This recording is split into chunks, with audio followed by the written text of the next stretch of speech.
And now, a workshop of the McAllen City Commission. All workshops are open to the public in accordance with the Texas Open Meetings Act. These workshops allow for detailed staff presentations. Hello everyone, welcome to today's workshop. I'll call this workshop to order. We'll start with item number 1. Are there any questions to staff regarding the regular meeting for today? No, sir. Any questions? No, sir. No, sir. All right, then we'll move on to item number 2. We ready for item number 2? Yes, sir. Mayor Pro Tem, we have Andrew Cannon. Come on up, Andrew. He's going to give us an update on the UTP. Andrew is the Executive Director of the Metro Rio Grande Valley MPO, which, by the way, he just announced that he was resigning last week, or 2 weeks ago. But nevertheless, he's still employed, so... Still technically have the job. Just moving on up. We wish Andrew well. Thank you, Roy. Very much so, for a Andrew. long time. Congratulations this week. Appreciate it. 20 years down here. I've lived in McAllen the entire time. Believe me, it's no easy decision. A lot of thought went into it, and we will certainly miss the Valley and everybody.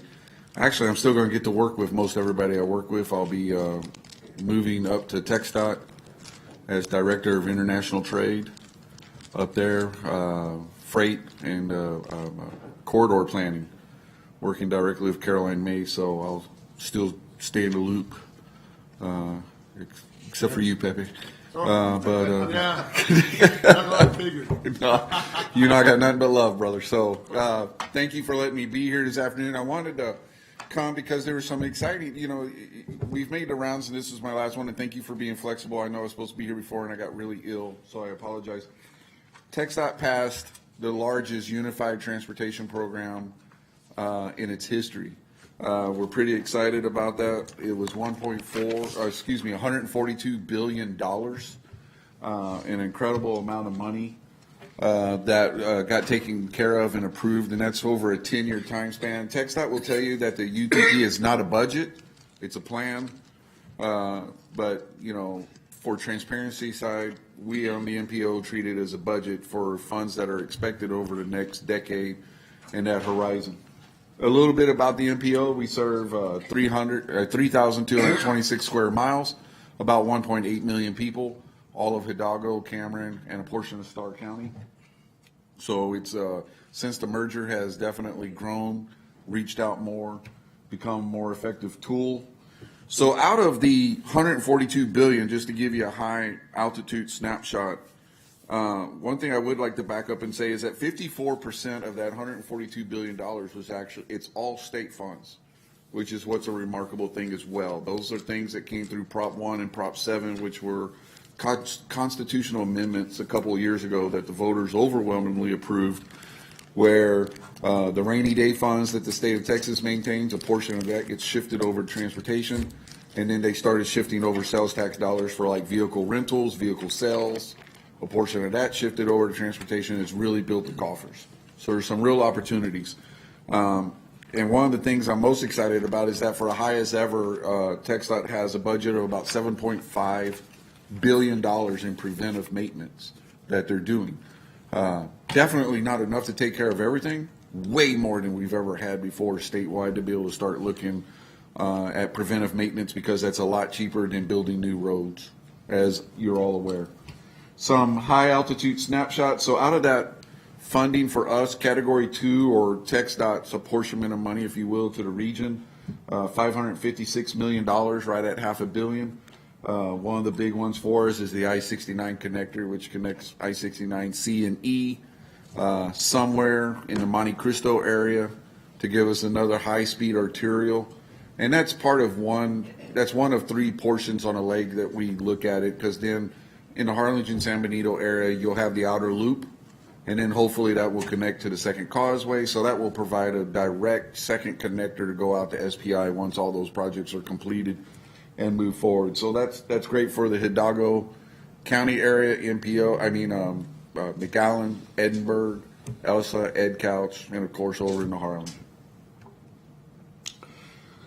No preferred alignment yet, still going through the environmental process, so I wouldn't want to put Pete Alvarez and TxDOT in a jam, but these are a couple of the alignments that are going through the public involvement process to look at that project.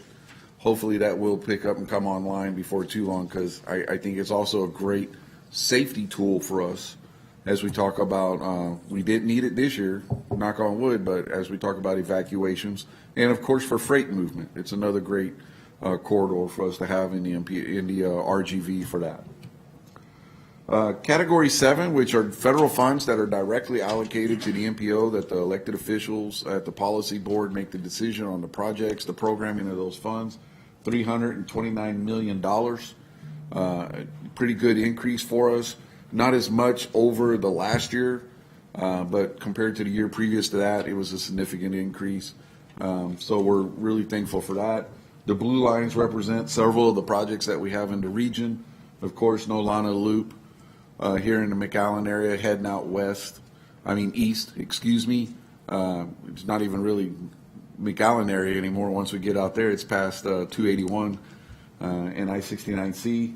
And the South Parallel Corridor, which is a project they're actually going to have a kickoff on this week in the Cameron County area. So we're glad for the significant amount of money on those projects that's moving forward. And our TASA, which is our grant program that we get from the feds, which is for non-motorized transportation projects, $38 million in the pipe right now. And the board will be asked this month on the 25th to approve another $9 million in the way of projects. About $900,000 in planning. I believe there's 2 or 3 applicants that we're going to fully fund for the planning, and leaving us about $8 million to go to initialization of projects that local governments have they want to move forward with. The video there is just a little bit of self-advertisement for my staff. If ever at any time we can help you out, if you don't happen to have, and I'm sure you probably do, but if you don't happen to have staff that can do some 3D video renderings like that for you on upcoming projects, my staff would be glad to help out and do that for you, because the great thing about the videos is language barriers they're not a problem. Everybody's able to understand when you look at something how it looks before and what it's going to look like after, and it makes it pretty clear and concise in the way of projects. So if we can assist anything, my staff will certainly be available to do that.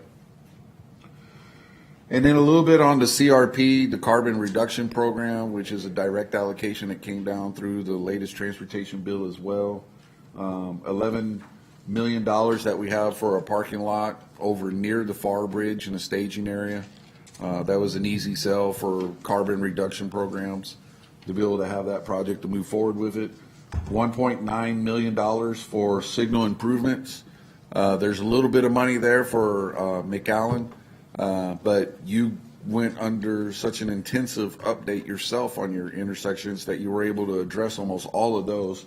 So we're working closely with Mission, FAR, Edinburgh, Brownsville, and the Harlingen area on the 137 intersections out there in the way of purchasing additional equipment to get those programs moving forward. Like we did something similar with McAllen several years ago, Mission and Edinburgh, and I think that was successful. $7.5 million for the Southmost Nature Trail over in Cameron County, about $5 million there that's going to be funded. And then something we worked with Brownsville, we're doing some bus berths. $900,000, I think that's getting us 3, so we could move those buses in heavily trafficked area where they only have 2 lanes over into a bus berth to be able to allow vehicles to go through, not sitting there idle, polluting the air, and increasing carbon. So we're working with them to be able to move that forward. And of course, the one project that I don't have up here that was approved through the UTP process is the IBTC. And I know everybody heard about that, about $250 million on that project. Most of it, what they call strategic planning, which is what we used to refer to just as discretionary funds from the commission. The MPO did approve an additional $20 million to go on that project. The governor was looking for some skin in the game, so they held a special meeting, and the board unanimously approved the $20 million to go along with that. So, 100 to 1 on our return on that money. So it was, or 10 to 1. I don't think anybody was going to object about that too much, getting that from the commission and the governor's office. It's a good project. With that, that's just my information that I have. I just thought it was really good, you know, over $100 billion to be able to have in way of transportation. Try to funnel as much as that as we can down to the RGV with the emphasis on the border infrastructure, freight, safety. I think we check all the boxes. Mm-hmm. So I think that's the great thing. Even with not being here after 27th, these programs are going to move forward. They have a life of their own. And I think it's great that the Valley is finally being recognized and such an abundance of money is coming into the area for projects. Not as much as we would like, never going to be, but a whole lot more than we were getting when I started here almost 20 years ago. So it's definitely night and day and pretty excited. With that, I know you're busy. I'd be glad to answer any questions. If not, that concludes everything I have for you. Any questions? Good luck in your next. Thank you, brother. I appreciate it. Everything Thank you you. have done for the city and what you're gonna continue doing for the city of McAllen. So looking forward to still working with you. A lot of love. You got it. Absolutely. I still have your cell number. You got my personal cell? Yes. Okay, you use that anytime and share it with anybody except Roy. He'll just call me in the middle of the night, see if I'm sleeping, so don't. But absolutely, if I can do anything, please do not hesitate to get hold of me if there's any way I can help out with anything. Thank you again. Thank you very much. Thank you. All right, item number 3, executive session. Are we ready to move on to executive session items? Yes, sir. Okay. Those matters qualify for conversation in closed meeting. Great, then we'll recess to executive session.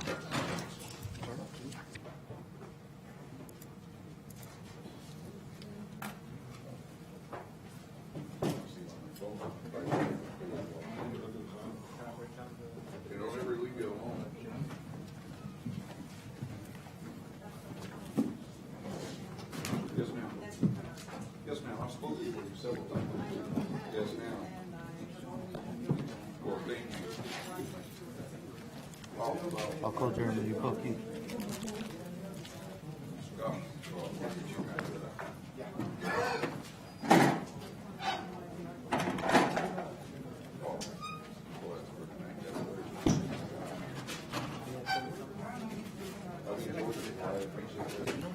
This concludes the workshop of the McAllen City Commission. Workshops are held every second and fourth Monday of the month, convening at 4 p.m. at the McAllen City Commission chamber on the 3rd floor at McAllen City Hall.